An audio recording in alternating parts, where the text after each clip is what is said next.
On a peaceful Wednesday afternoon in the upscale neighborhood of Oak Valley Gardens, 16-year-old Sarah Chen found herself enjoying the mild spring weather. The gentle breeze rustled through the carefully maintained trees that lined the pristine suburban streets, where houses worth millions stood as symbols of success and privilege.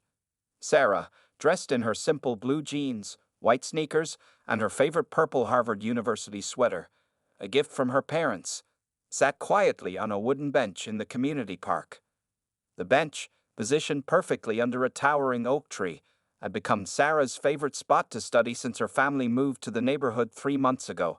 Her parents, Dr. James Chen and Dr. Lisa Chen, both accomplished medical researchers, had relocated from Boston after receiving prestigious positions at the local research hospital.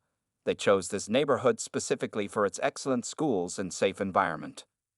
Sarah pulled out her AP biology textbook and notebook from her worn backpack, preparing to review for next week's important exam.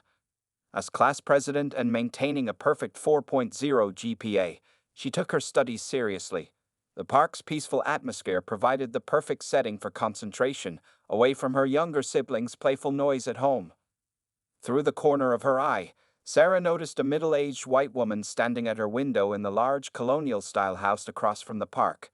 The woman, later identified as Karen Weber, kept glancing in her direction while talking on her phone. Sarah didn't think much of it initially, focusing instead on her cellular biology notes.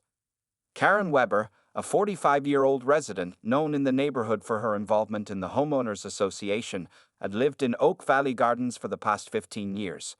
She prided herself on being the self-appointed neighborhood watchdog, though many residents privately found her overzealous and intrusive.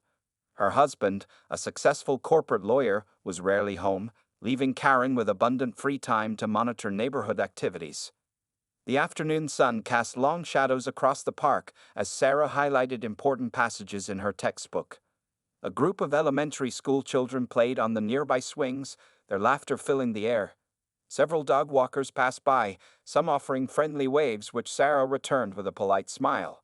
Unknown to Sarah, Karen Weber had already begun recording with her phone while pacing in her living room. She muttered to herself about suspicious individuals and neighborhood safety, though Sarah was clearly doing nothing more threatening than studying. Karen's prejudices, deeply rooted but rarely challenged in her privileged bubble, drove her to see threats where none existed. Inside her spacious home, Karen pulled up the neighborhood Facebook group on her tablet. Her fingers hovered over the keyboard as she contemplated posting about the suspicious person in the park. She had done this before, raising false alarms about delivery persons, joggers, and even a new family moving in, all of whom happened to be people of color. Sarah, meanwhile, received a text from her mother asking if she'd be home for dinner. She replied that she'd finished studying in about an hour, looking forward to her mom's famous homemade dumplings. Her peaceful study session was about to be interrupted in a way she never expected. The tension began building as Karen Weber, clutching her phone like a weapon, marched purposefully across her perfectly manicured lawn. Her designer sandals clicked against the sidewalk as she approached the park. Her face set in what she probably thought was an authoritative expression. Her shoulder-length blonde hair, freshly styled from her morning salon appointment, bounced with each determined step. Several neighbors noticed Karen's familiar stance. They had seen this behavior before. Mrs. Rodriguez, watering her prized roses nearby, shook her head knowingly.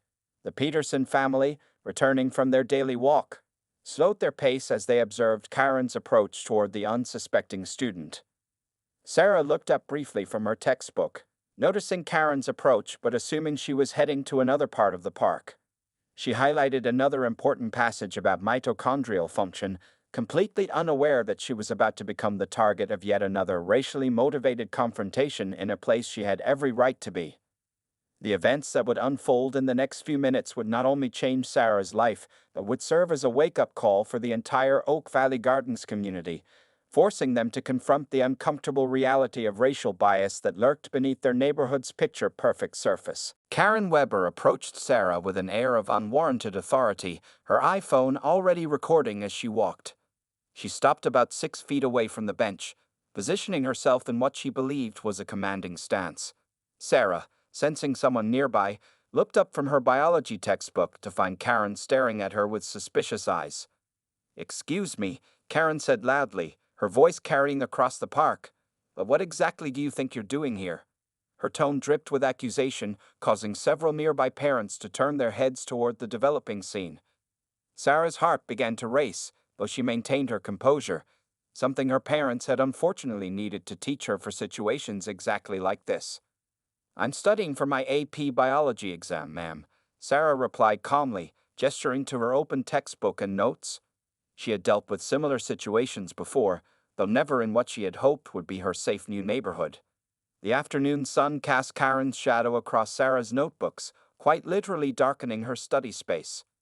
Karen's eyes narrowed as she took a step closer, her phone still recording. This is a private neighborhood park, she declared, despite the fact that it was a public space. I've never seen you here before, and I know everyone in this neighborhood. She emphasized the word everyone, in a way that made her meaning clear. She didn't believe Sarah belonged. Sarah took a deep breath, remembering her father's advice about staying calm in hostile situations. She reached for her backpack, intending to show her student ID, but Karen immediately took a step back and raised her voice. Don't move, Karen shouted, causing several children on the playground to stop playing and stare. I'm already recording you, and I contacted the authorities. The mention of authorities made Sarah's stomach drop, but she refused to show fear. Instead, she calmly pulled out her phone and began recording as well, an action that seemed to further agitate Karen. I live at 1542 Oak Valley Drive, Sarah explained steadily, just 3 houses down from the community center. My parents are doctors at. Stop lying, Karen interrupted, her voice getting louder. I know every doctor in this neighborhood, and there aren't any. Well, you're definitely not from here. Her implication hung heavy in the air, making several nearby observers visibly uncomfortable. Mrs. Rodriguez, who had been watching from her garden, put down her watering can and began walking toward the scene. The Peterson family, still lingering nearby, also moved closer, their faces showing concern and disapproval, not toward Sarah, but toward Karen's behavior. Karen, oblivious to the gathering audience, continued her tirade. I've already called the police, she announced triumphantly, as if this was something to be proud of. They'll be here any minute to deal with you. This is exactly why we have a neighborhood watch, to keep our community safe from suspicious characters. Sarah's hands trembled slightly as she continued recording, but her voice remained steady. Ma'am, I'm just trying to study. I'm not doing anything wrong, and I have every right to be here.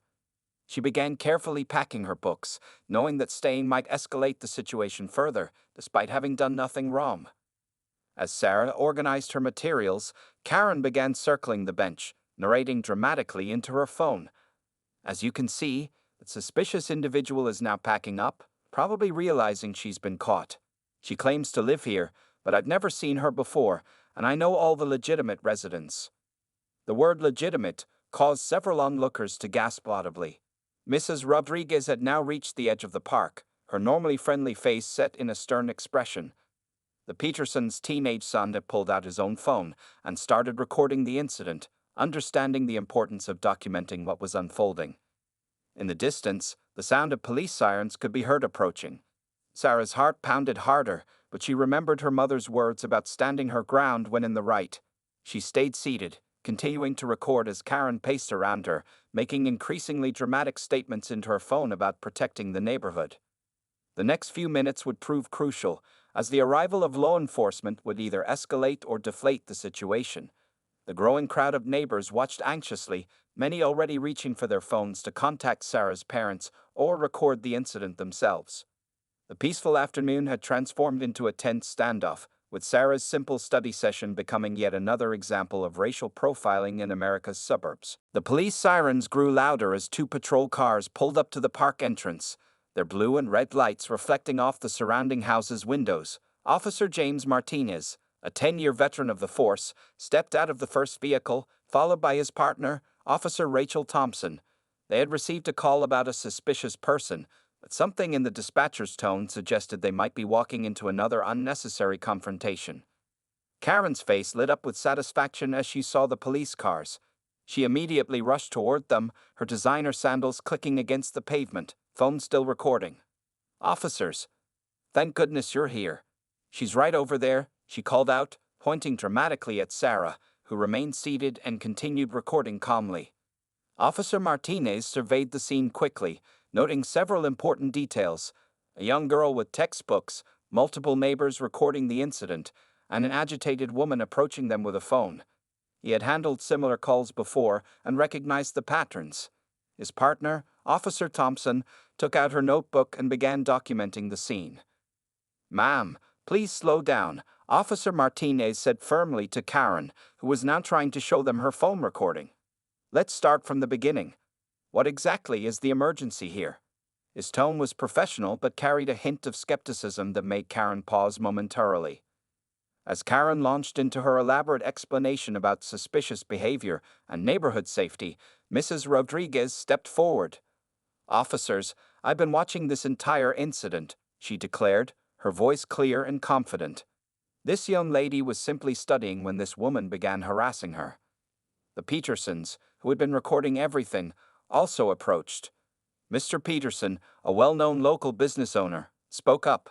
"That's Sarah Chen. She tutors our children in mathematics. Her family moved here 3 months ago. They're wonderful people, and this is completely uncalled for." Karen's face began to redden as more neighbors came forward. "But I've never seen her. This is a private park," she stammered, her previous confidence wavering as her narrative crumbled. Officer Thompson raised an eyebrow at the private park claim, knowing full well it was a public space. Officer Martinez approached Sarah, maintaining a respectful distance. "Miss, may I speak with you?" he asked professionally. Sarah nodded, still recording but feeling more secure with the presence of supportive neighbors. To her surprise, Officer Martinez smiled slightly. "You're Sarah Chen, right? From the food drive last month at the community center?" Sarah's eyes widened in recognition. "Yes, sir. You helped us organize the donations," she replied, her voice steadier now. Officer Martinez nodded, turning to address Karen with a notably cooler expression. "Ma'am," he said to Karen, "I'm familiar with Miss Chen and her family. She's an active community member and has every right to be here. Now, I need to inform you about the serious nature of making false police reports." The color drained from Karen's face as Officer Martinez continued explaining the potential legal consequences of her actions. More neighbors had gathered by now, many of them recording the interaction.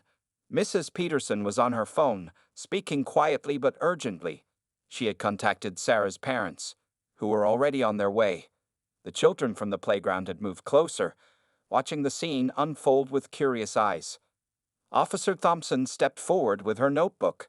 "Ms. Weber," she addressed Karen formally, "we need to take a formal statement about this incident. Making false reports based on racial bias is a serious offense." She emphasized the words racial bias, making Karen visibly uncomfortable. Karen's phone had stopped recording, and her hand trembled slightly as she realized the situation had completely backfired. Some neighbors were shaking their heads in disappointment, while others whispered among themselves about previous incidents involving her. In the distance, a silver Tesla pulled up quickly to the park. Sarah's parents had arrived. Dr. James Chen and Dr. Lisa Chen hurried toward the scene, their faces showing a mix of concern and controlled anger. They had unfortunately experienced similar situations before and were prepared to support their daughter. The afternoon sun was beginning to set, casting long shadows across the park where Sarah had simply wanted to study.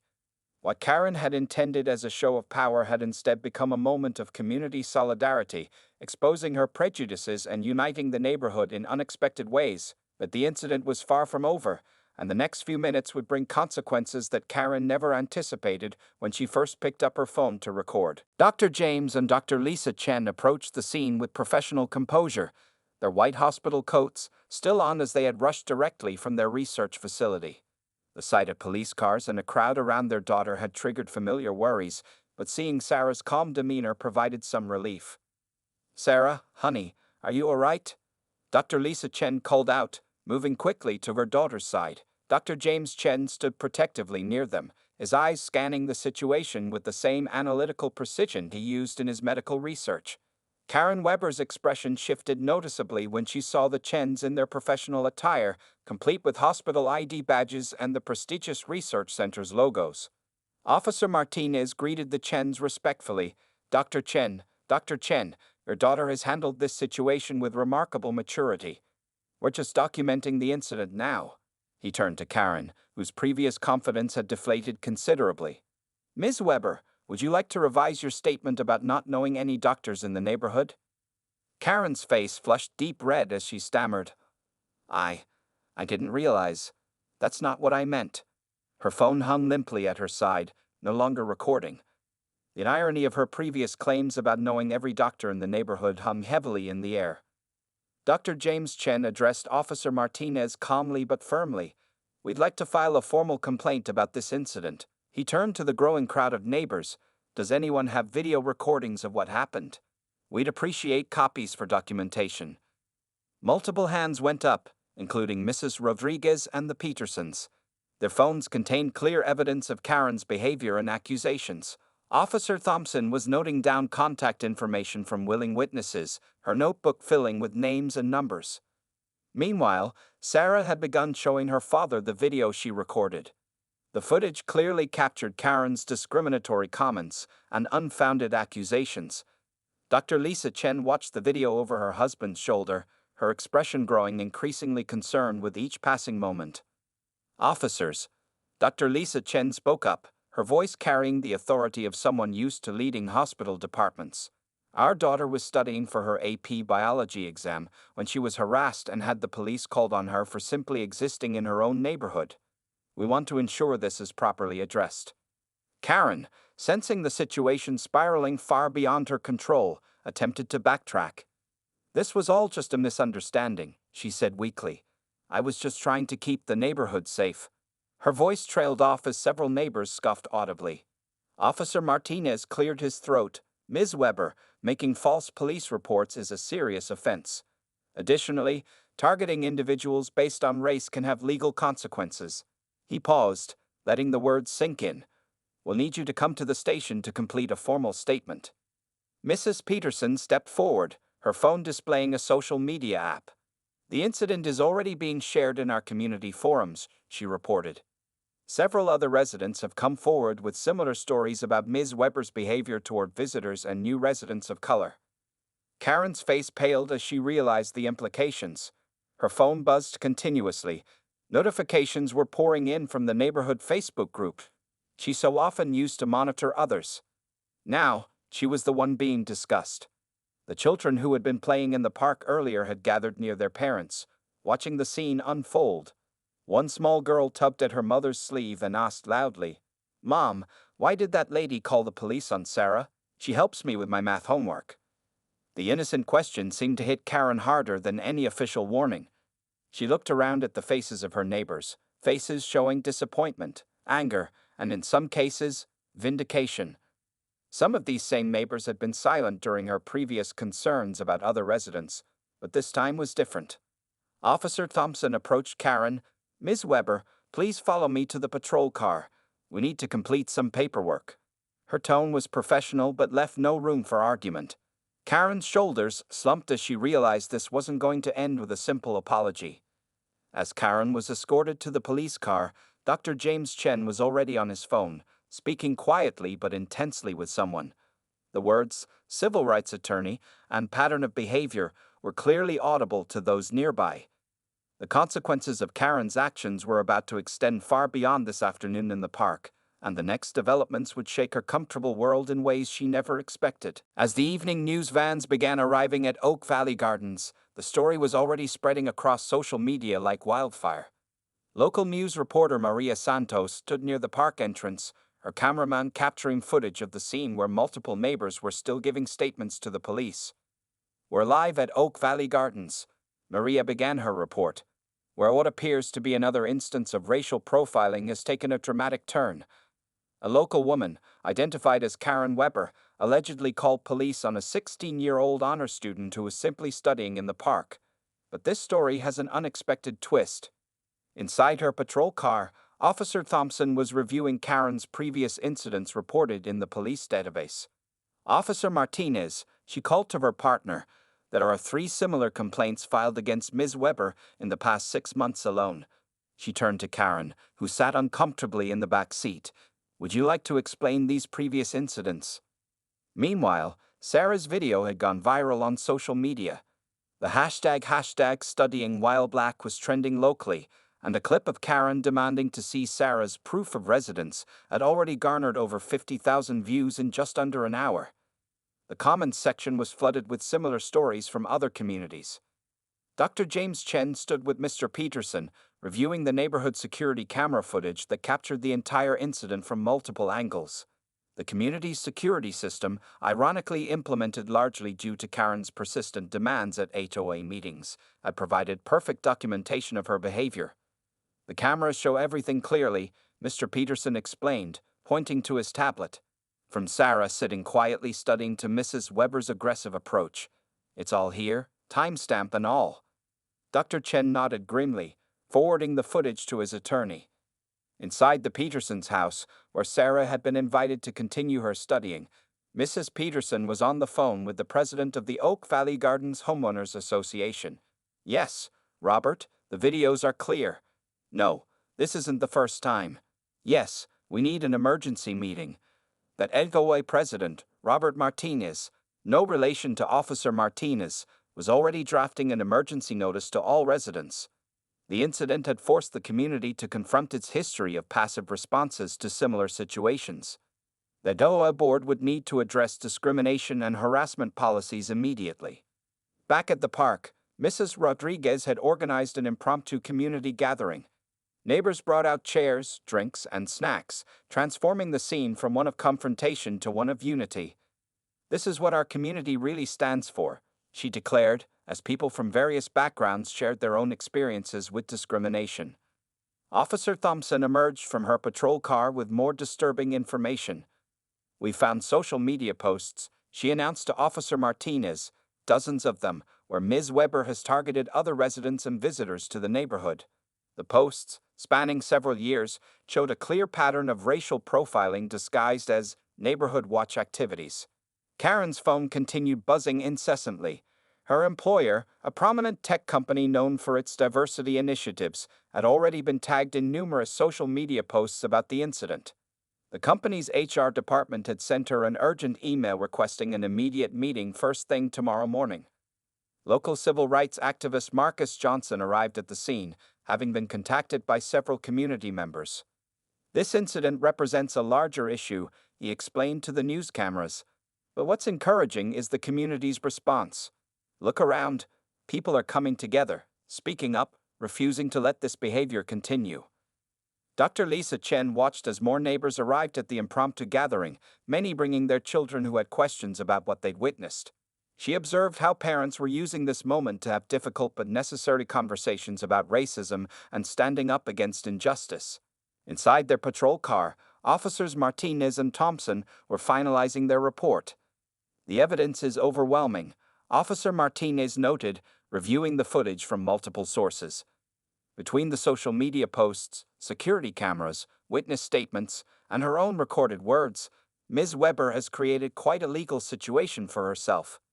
As the sun began to set over Oak Valley Gardens, the community had transformed. What started as one woman's attempt to intimidate a young student had catalyzed a neighborhood into action. The gathering in the park grew larger, with residents bringing food, sharing stories, and planning community initiatives to prevent future incidents. Karen Weber sat silently in the back of the patrol car, watching through the window as her neighborhood united against everything she represented.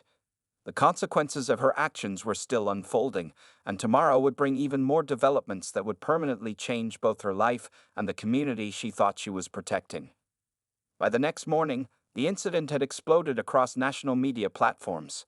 Karen Weber's world was crumbling around her as she sat nervously in her employer's human resources department at TechVision Industries, a leading software company known for its progressive workplace policies. "Ms. Weber," began Sandra Mitchell, the head of HR, her face stern as she reviewed multiple screens of social media posts and news articles on her desktop. "The company has been flooded with calls and emails since last night.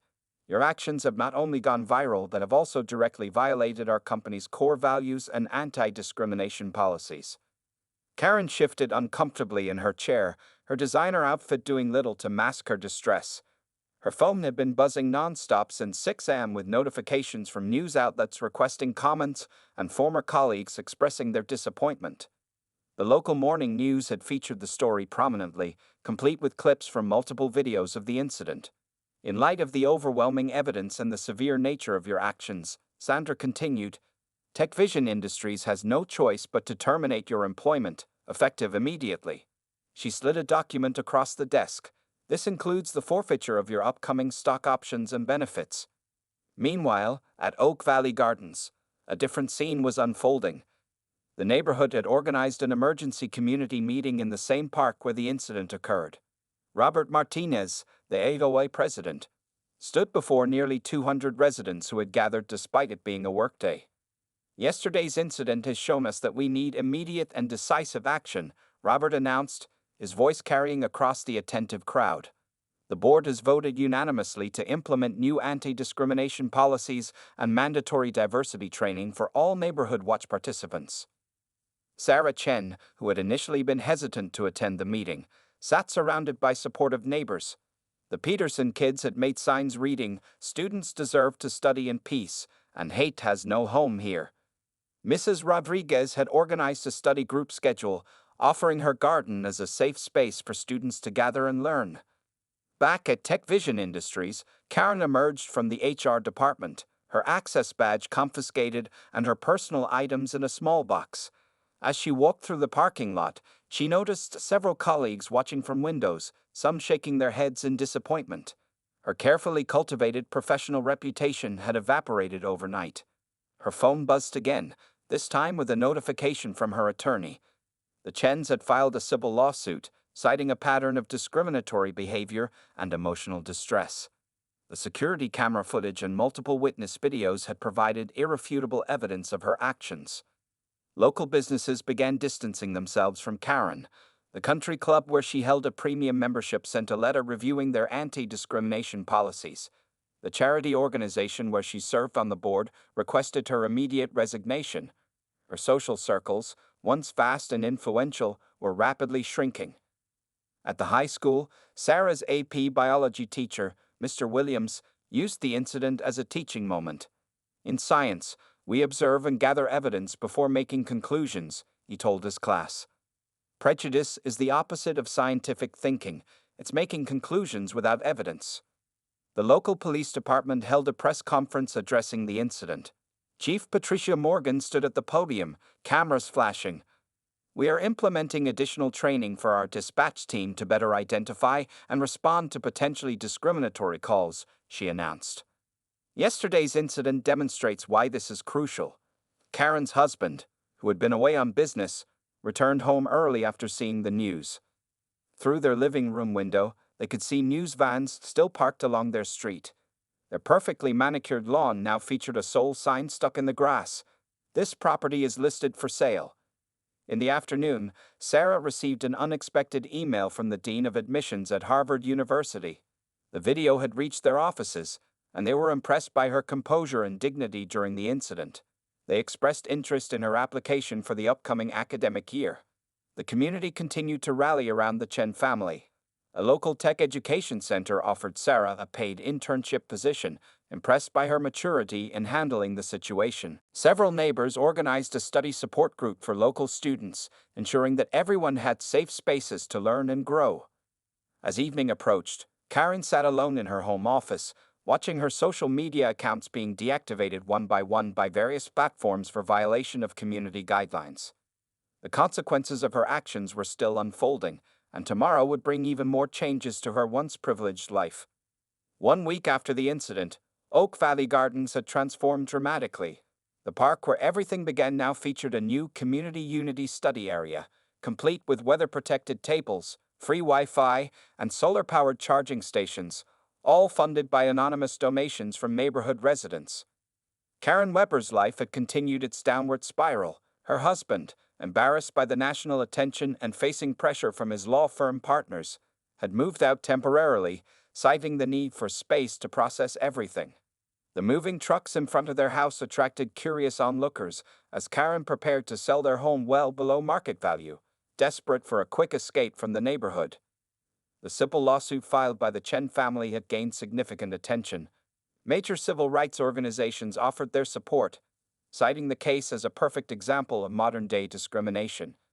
Karen's attorney advised her that the evidence against her was overwhelming, suggesting she consider a settlement that would include mandatory sensitivity training and community service. Sarah Chen, meanwhile, had become an unexpected symbol of grace under pressure. National morning shows requested interviews, but she chose to focus on her studies instead. However, she did agree to write an opinion piece for the local newspaper about her experience, which was picked up by major news outlets. "What happened to me isn't unique," Sarah wrote in her article. "What is unique is how my community responded. They didn't just stand by, they stood up, spoke out, and are now working to create lasting change." The article went viral, drawing praise from educators and civil rights leaders across the country. The Oak Valley Gardens OA meeting room was packed as residents voted on new community guidelines. The Karen Weber incident, as it had come to be known, sparked a complete overhaul of neighborhood policies. Robert Martinez proudly announced the formation of a diversity and inclusion committee, with Dr. Lisa Chen elected as its first chairperson. "Our community will lead by example," Dr. Chen declared during the meeting. "We're implementing monthly cultural exchange events, youth mentorship programs, and community education workshops." The initiatives received unanimous support, with many residents volunteering to help organize these events. Karen's former employer, TechVision Industries, had turned the incident into a learning opportunity. They launched a company-wide initiative called Tech for All, focusing on diversity in technology and creating safe spaces in digital communities. They invited Sarah to speak at their youth coding camp, impressed by her interest in STEM fields. Local businesses that had once welcomed Karen now displayed "Hate has no home here" signs in their windows. The country club where she had spent countless hours gossiping about neighbors announced a partnership with local minority-owned businesses for their annual charity golf tournament. The police department made good on their promise for reform. Officer Martinez led a new training program for handling bias-related calls, using footage from the incident, with the Chen family's permission, as a teaching tool. "We need to recognize these situations before they escalate," he explained to his fellow officers. Sarah's AP biology studying had not gone to waste. She aced her exam with a perfect score. Mr. Williams organized a special celebration in class, not just for her academic achievement but for her character in handling adversity. The Petersons' children made a huge congratulations card, signed by nearly everyone in the neighborhood. Karen's social media past continued to haunt her. Internet sleuths had uncovered years of problematic posts and comments, creating compilation videos that went viral. Her attempts to apologize through a hastily created YouTube video only made things worse, as viewers criticized her for appearing insincere and playing the victim. Mrs. Rodriguez's garden had become a popular spot for community gatherings. She organized weekly study and snack sessions where students could get homework help while enjoying her famous homemade cookies. "This is what community looks like," she often said, watching young people from all backgrounds working together. The real estate agent handling Karen's house sale faced an awkward situation. Potential buyers kept recognizing the address from the news. Some even took selfies in front of the house, posting them with hashtags like #KarmaSreal and #BuyKaren. The once coveted property had become a symbol of the consequences of racism. As the sun set on another day in Oak Valley Gardens, Sarah sat at one of the new study tables in the park, tutoring some younger students. The community had not only survived a difficult moment, but had grown stronger because of it. Meanwhile, Karen packed boxes in her emptying house, preparing for a forced fresh start, learning the hard way that actions born of prejudice carry heavy consequences in today's connected world. 1 month after the incident, the transformation of Oak Valley Gardens had become a national model for community response to racial bias. The final chapter of this story unfolded with several significant developments that would leave a lasting impact on everyone involved. Karen Weber's life had changed completely. Having sold her house at a significant loss, she moved 3 states away to live with her sister. Her husband had filed for divorce, unable to salvage his law firm's reputation while associated with her. The civil lawsuit ended with a substantial settlement paid to the Chen family, who announced they would use the funds to establish a scholarship foundation for minority students interested in STEM fields. On a bright Saturday morning, hundreds gathered in the park for the official opening of the Unity Gardens Learning Center, built where the infamous incident had occurred. The modern facility, funded by community donations and corporate sponsors, featured study rooms, a small library, and a technology lab. Sarah Chen cut the ribbon, surrounded by neighbors who had become like family. This center represents more than just a building. Sarah spoke to the crowd, her confidence having grown over the past month. It shows how a community can turn a moment of darkness into a beacon of light. Her words were met with thunderous applause, especially from the many students who now looked up to her as a role model. The incident had sparked a nationwide conversation. News outlets reported that other communities were adopting the Oak Valley model for handling discrimination. The police department received requests from across the country to share their new training protocols, which had been dubbed the Martinez Method after Officer James Martinez. Karen's final attempt at public redemption through a paid interview with a conservative news network backfired spectacularly. Her claims of being cancelled and misunderstood were met with widespread criticism, especially when contrasted with security footage showing her clear pattern of behavior. The interview became a viral sensation for all the wrong reasons, leading to her complete retreat from public life. Sarah's Harvard acceptance letter arrived early, a special consideration given her exemplary handling of the situation. The university's admission board noted that her response to discrimination demonstrated exactly the kind of leadership qualities they valued. Local businesses competed to offer her internships, impressed by both her academic achievements and her character. The Chen family hosted a large community dinner in their backyard, celebrating not just Sarah's acceptance but the neighborhood's transformation. Dr. James Chen raised his glass in a toast. Sometimes it takes a moment of darkness to show us where we need to shine light. This community chose to shine brightly. Mrs. Rodriguez's garden had expanded into a community project, with residents from various backgrounds sharing their cultural farming traditions. The once simple garden now featured plants from around the world, becoming a living symbol of diversity and growth. She hosted weekly cultural cooking classes, teaching neighbors to prepare dishes from different traditions. The final AOA meeting of the month revealed surprising statistics. Property values in Oak Valley Gardens had actually increased, with real estate agents marketing it as a model-inclusive community. The only property value that had plummeted was Karen's former house, which the community eventually purchased to expand the learning center. Karen's old social media accounts became case studies in several university sociology courses, examining how everyday racism can hide behind the facade of community watch and neighborhood safety. Her videos were used in corporate training sessions nationwide as examples of what not to do.